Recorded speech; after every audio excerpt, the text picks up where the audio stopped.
Hi everyone. আজিৰ দিনাৰত আমি খাম ডাঙৰ নিছিলা মাছ মানে এইটো গলদা চিংৰি আৰু তাৰ লগত থাকিব ইয়া লাই শাক এতিয়াতো লাই শাকৰ অফ সিজন এতিয়া মানে গৰম পৰিছে তথাপিও মানে আমাৰ ইয়াত পোৱা যায় লাই শাকখিনি বহুত কুমলীয়া আছিল বহুত ভাল আছিল মই লাই শাকখিনি ধুনিয়াকৈ কাটি বাছি লৈ আছো আৰু শাকখিনি বসা হৈছে তাৰ পিছত এয়া হল ভোল আগতে মই কাটি থৈছো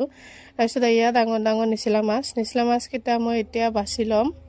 আৰু নিছিলা মাছ মোৰ ফেভাৰিট মাছ হয় মই খাই বহুত ভাল পাও আৰু এই নিছিলা মাছ কাটা শিকিছো মই মোৰ আম্মাৰ পৰা বেলেগ মাছ কাটিব নাজানো মই নিছিলা মাছ কাটিব জানো তো ধুনিয়াকৈ মই কাটি বাছি ধুই কেনে এতিয়া হালধি আৰু অকমান নিমখ দি কেনে মিহলাই মই এতিয়া ভাজি লম ধুনিয়াকৈ এটাকে দি দিছো গটেখিনি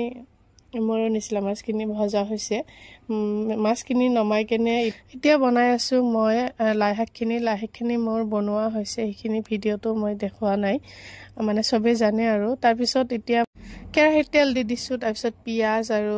জলা কাটি দিছো ইয়াতে তো মানে শুকান জলা গুৰি দিব নালাগে সেই কাৰণে কেঁচা জলা বেছিকৈ দিছো সেইখিনি ভাজি লৈ কেনে সবজিখিনি ইয়াতে দি দিছো অকমান নিমখ হালধি গুৰি তাৰ পিছত অকমান পাতাত পিসা মছলা এয়া মোৰ সবজি হৈ গৈছে ভিডিওটো কেনে পালে কমেন্ট